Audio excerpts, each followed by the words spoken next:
അടുത്തിടെ ഗൾഫ് രാജ്യങ്ങളിലെ തങ്ങളുടെ സൈനിക കേന്ദ്രങ്ങൾ ആക്രമിച്ചപ്പോൾ റഷ്യയുടെ സഹായം ലഭിച്ചിട്ടുണ്ടായിരിക്കാം എന്ന സംശയത്തിലാണ് US ഇപ്പോൾ. അന്വേഷണം ആരംഭിച്ചു കഴിയുകയും ചെയ്തിട്ടുണ്ട്. ഗൾഫ് മേഖലകളിൽ ഇറാൻ ആക്രമണം നടത്തുന്നുണ്ട്, ഇപ്പോഴും നടത്തിക്കൊണ്ടിരിക്കുകയാണ്. അപ്പോൾ ഈ ഗൾഫ് മേഖലയിലെ CIA കേന്ദ്രങ്ങളെ ലക്ഷ്യമിടുന്നതിലാണ് ഇറാനെ സഹായിക്കുന്നതിനായി ഇപ്പോൾ റഷ്യ അത്യാധുനിക ഡ്രോൺ സാങ്കേതിക വിദ്യയോ ലക്ഷ്യസ്ഥാനം സംബന്ധിച്ച വിവരങ്ങളോ നൽകിയിട്ടുണ്ടോ എന്ന് US രഹസ്യാന്വേഷണ ഉദ്യോഗസ്ഥർ പരിശോധിച്ചു വരുന്നു എന്നുള്ള റിപ്പോർട്ടുകൾ പുറത്തുവരുന്നത്. US രഹസ്യാന്വേഷണ വിലയിരുത്തലുകളെ കുറിച്ച് അറിവുള്ള 4 പേരെ ഉദ്ധരിച്ചുകൊണ്ടാണ് റോയിട്ടേഴ്സ് ഈ ഒരു റിപ്പോർട്ട് പുറത്തുവിട്ടിരിക്കുന്നത്.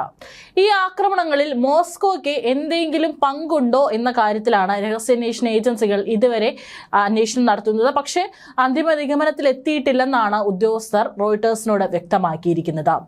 എന്നിരുന്നാലും ആക്രമണങ്ങളുടെ കൃത്യതയും ഫലപ്രാപ്തിയും ഒപ്പം ഇറാനുമായുള്ള റഷ്യയുടെ വിപുലമായ സാങ്കേതിക സഹകരണവും റഷ്യയുടെ പങ്കാളിത്തം സംബന്ധിച്ച് സംശയങ്ങൾക്ക് വഴിവെച്ചിട്ടുണ്ടെന്നാണ് അവർ പറഞ്ഞിരിക്കുന്നത്.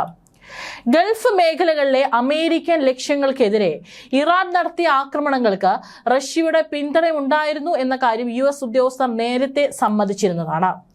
പൊതുവെ പശ്ചിമേഷ്യയിലെ US കേന്ദ്രങ്ങൾക്ക് മേലുള്ള ആക്രമണങ്ങളിൽ റഷ്യ ഇറാന് ലക്ഷ്യസ്ഥാന വിവരങ്ങളും മറ്റു പിന്തുണയും നൽകിയിട്ടുണ്ട്.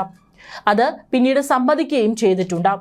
എന്നാൽ CIA കേന്ദ്രങ്ങൾക്ക് നേരെയുണ്ടായ ആക്രമണങ്ങളിൽ മോസ്കോ പ്രത്യേകമായി സഹായം നൽകിയിരുന്നോ എന്നത് സംബന്ധിച്ചും രഹസ്യാന്വേഷണ റിപ്പോർട്ട് ഇതിനു മുൻപ് പരസ്യമാക്കിയിരുന്നില്ല. മാർച്ച് മാസത്തിൽ ഇറാനിയൻ ഡ്രോണുകൾ സിയയുമായി ബന്ധമുള്ള കുറഞ്ഞത് 2 കേന്ദ്രങ്ങളെങ്കിലും ആക്രമണം നടത്തിയിരുന്നു. സൗദി അറേബ്യയിലെ റിയാദിലുള്ള US എംബസി വളപ്പിനുള്ളിലെ CIA കേന്ദ്രങ്ങളായിരുന്നു ഇതിലൊന്ന്. മറ്റൊന്ന് കിഴക്കൻ ഇറാഖിലായിരുന്നു സ്ഥിതി ചെയ്തിരുന്നത്. സിയയുടെ മറ്റ് കേന്ദ്രങ്ങളിലും ആക്രമണം നടന്നിട്ടുണ്ടാകാമെന്നും ചില വൃത്തങ്ങൾ പുറത്തുവിടുന്നുണ്ട്. എന്നാൽ ഈ കേന്ദ്രങ്ങളുടെ അതീവ സുരക്ഷാ പ്രാധാന്യം കണക്കിലെടുത്ത് കൂടുതൽ വിവരങ്ങൾ വെളിപ്പെടുത്തിയിട്ടില്ല. CIA കേന്ദ്രങ്ങളെ ലക്ഷ്യമിടുന്നതിൽ ഇറാനെ സഹായിക്കുന്നതിൽ റഷ്യയ്ക്ക് പങ്കുണ്ടായിരിക്കാമെന്നാണ് മേഖലയിലെ ഉദ്യോഗസ്ഥർ പരിശോധിച്ച ഒരു പാശ്ചാത്യ രഹസ്യാന്വേഷണ റിപ്പോർട്ടിൽ സൂചിപ്പിക്കുന്നത്. എംബസി ആക്രമണ വേളയിൽ റഷ്യ നൽകിയ ടാർഗറ്റിംഗ് ഡാറ്റ ഇറാൻ ഉപയോഗിച്ചിട്ടുണ്ടോ എന്നും ഉദ്യോഗസ്ഥർ പരിശോധിക്കുന്നുണ്ട്.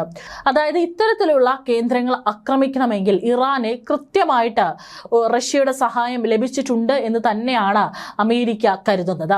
അതിന്റെ അടിസ്ഥാനത്തിൽ തന്നെയാണ് അന്വേഷണം നടക്കുന്നത്. റഷ്യൻ സാങ്കേതിക വിദ്യ ഉപയോഗിച്ച് പരിഷ്കരിച്ച ഇറാന്റെ ഷാഹിദ് ഡ്രോണുകളാണ് റിയാദ് ആക്രമണത്തിൽ ഉപയോഗിച്ചതെന്നും വിശകലന വിദഗ്ധർ കരുതുന്നു. എംബസിയുടെ പുറംഭാഗത്തെ ഒരു ദുർബലമായ ഭാഗത്ത് ഒരു ഡ്രോൺ കേടുപാടുകൾ വരുത്തിയെന്നും അതിലൂടെ രണ്ടാമത്തെ ഡ്രോണിനെ അകത്തേക്ക് കടന്ന് പൊട്ടിത്തെറിക്കാൻ സാധിച്ചുവെന്നും റിപ്പോർട്ടുകളുണ്ട്. എന്നാൽ ആളപായമോ പരിക്കുകളോ റിപ്പോർട്ട് ചെയ്യപ്പെട്ടിട്ടില്ല. കൂടുതൽ കൃത്യവും എതിരാളികൾക്ക് തടസ്സപ്പെടുത്താൻ പ്രയാസകരവുമായ കൊമേറ്റ M സിസ്റ്റം ഉൾപ്പെടെയുള്ള സാറ്റലൈറ്റ് നാവിഗേഷൻ സാങ്കേതിക വിദ്യ നൽകിക്കൊണ്ട് ഇറാന്റെ ഷഹദ് 136 ഡ്രോണുകൾ മെച്ചപ്പെടുത്താൻ റഷ്യ സഹായിച്ചിരിക്കാമെന്നും റിപ്പോർട്ടുകൾ. മേഖലയിലെ US സ്വാധീനം കുറയ്ക്കുന്നതിൽ മോസ്കോയ്ക്കും ടെഹ്റാനും പൊതുവായ താല്പര്യമുള്ളതിനാൽ ആഴത്തിലുള്ള റഷ്യൻ ഇടപെടൽ അതിശയിക്കാനാകില്ലെന്നും മുൻ CIA സ്റ്റേഷൻ മേധാവി ഡാനിയൽ ഹോഫ്സ്മാൻ പറഞ്ഞു. ഇന്റലിജൻസ് റിപ്പോർട്ടുകളെ കുറിച്ച് വിവരങ്ങൾ ലഭിച്ച പശ്ചിമേഷ്യയിലെ ഉദ്യോഗസ്ഥർ പറയുന്നത് ആക്രമണത്തിൽ ഇറാന്റെ ഷാഹിദ് ഡ്രോണുകളുടെ റഷ്യൻ പരിഷ്കരിച്ച പതിപ്പുകൾ ഉപയോഗിച്ചിട്ടുണ്ടാകാമെന്നാണ്.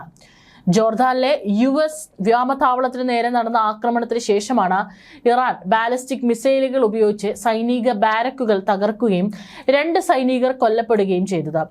ഇതോടെ റഷ്യ ഇറാന് ടാർഗറ്റിംഗ് ഡാറ്റ നൽകുന്നുണ്ടാകാം എന്ന ആശങ്കകൾ കൂടുതൽ ശക്തമായി. അതേസമയം ഐക്യരാഷ്ട്രസഭയിലെ ഇറാന്റെ ദൗത്യ സംഘവും റഷ്യൻ പ്രതിരോധ മന്ത്രാലയം ഇത് സംബന്ധിച്ച് പ്രതികരിച്ചിട്ടില്ല. ഇറാന്റെ തദ്ദേശീയമായി നിർമ്മിച്ചവയെ അപേക്ഷിച്ച് വളരെ കൃത്യതയുള്ളതും ജാം ചെയ്യാൻ ബുദ്ധിമുട്ടുള്ളതുമായ Kometa M satellite navigation system നൽകിക്കൊണ്ടാണ് റഷ്യ തങ്ങളുടെ ഷാഹിദ് 136 ഡ്രോണുകളുടെ കൃത്യത മെച്ചപ്പെടുത്താൻ സഹായിച്ചിട്ടുണ്ടെന്ന് റിപ്പോർട്ടുകൾ. അതേസമയം ആക്രമിക്കപ്പെട്ട CIA കേന്ദ്രങ്ങളിലെ കൃത്യമായ എണ്ണമോ സ്ഥാനമോ വെളിപ്പെടുത്താൻ അമേരിക്കയും തയ്യാറായിട്ടില്ല. എംബസി ആക്രമണത്തിനായി ഇറാൻ റഷ്യൻ ടാർഗറ്റിംഗ് ഡാറ്റയെ ആശ്രയിച്ചിരുന്നു എന്നുള്ളതും അന്വേഷിച്ചു വരികയാണെന്നാണ് ഉദ്യോഗസ്ഥർ സൂചിപ്പിക്കുന്നത്. എന്നാൽ US എംബസി പൊതുവായി ലക്ഷ്യമിട്ടതാകാമെന്നും യാദൃശ്ചികമായി CIA സ്റ്റേഷനിൽ പതിച്ചതാകാനും സാധ്യതയുണ്ടെന്നും ചില വൃത്തങ്ങൾ മുന്നറിയിപ്പ് നൽകുന്നുണ്ട്. അമേരിക്കയും ഇറാനും തമ്മിലുള്ള ശക്തമായ ആക്രമണം 12ാം ദിവസത്തിലേക്ക് കടന്നിരിക്കുകയാണ്. അമേരിക്കയ്ക്ക് കനത്ത തിരിച്ചടി ലഭിച്ചു എന്നുള്ള റിപ്പോർട്ടുകളും പുറത്തു വരുന്നുണ്ട്.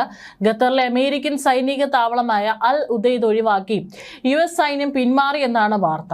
ഈ സൈനിക താവളത്തിലുണ്ടായിരുന്ന യുദ്ധവിമാനങ്ങൾ ഇപ്പോൾ കാണാനില്ല.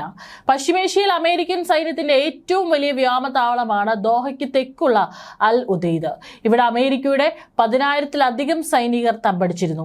അഫ്ഗാനിസ്ഥാൻ, ഇറാഖ്, സിറിയ എന്നിവിടങ്ങളിലെല്ലാം US സൈന്യം നടത്തിയ ആക്രമണം നിയന്ത്രിച്ചിരുന്നത് അൽ ഉദൈദിലെ കേന്ദ്രത്തിൽ നിന്നായിരുന്നു. പശ്ചിമേഷ്യയിലെ മിക്ക രാജ്യങ്ങളിലും അമേരിക്കൻ സൈന്യത്തിന് താവളങ്ങളുണ്ട്. സിറിയ, ജോർദാൻ, ഇറാഖ്, ഇസ്രായേൽ എന്നിവയെല്ലാം ഇതിൽപ്പെടും.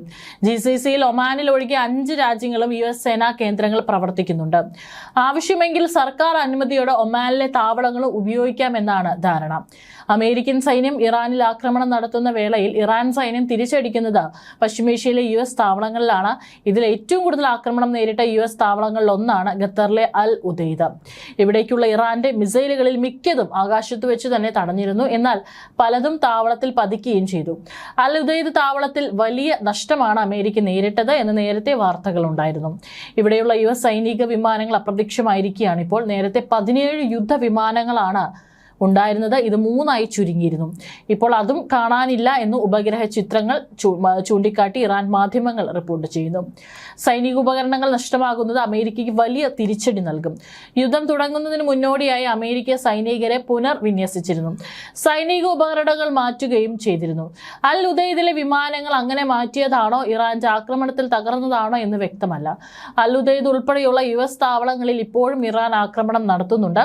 ഇതുവരെ യുദ്ധത്തിൽ 17 US സൈനികരാണ് കൊല്ലപ്പെട്ടത്. 100-ലധികം സൈനികർക്ക് പരിക്കേറ്റെന്നും കഴിഞ്ഞ ദിവസം ന്യൂയോർക്ക് ടൈംസ് അടക്കം റിപ്പോർട്ട് ചെയ്തിരുന്നു. $3,700 കോടി യുദ്ധത്തിന് ചെലവായി എന്നും ഇനിയും കൂടുതൽ തുക വേണമെന്നും പെന്റഗൺ US ഭരണകൂടത്തോട് ആവശ്യപ്പെട്ടിട്ടുണ്ട്. യുദ്ധം അമേരിക്കയ്ക്ക് കനത്ത തിരിച്ചടി നൽകുന്നു എന്നാണ് ഇതിൽ നിന്നും വ്യക്തമാകുന്നത്. പശ്ചിമേഷ്യയിൽ 19 US താവളങ്ങളാണുള്ളത്. 1,50,000-ഓളം സൈനികരും ഇവിടെ ക്യാമ്പ് ചെയ്യുന്നുണ്ട്.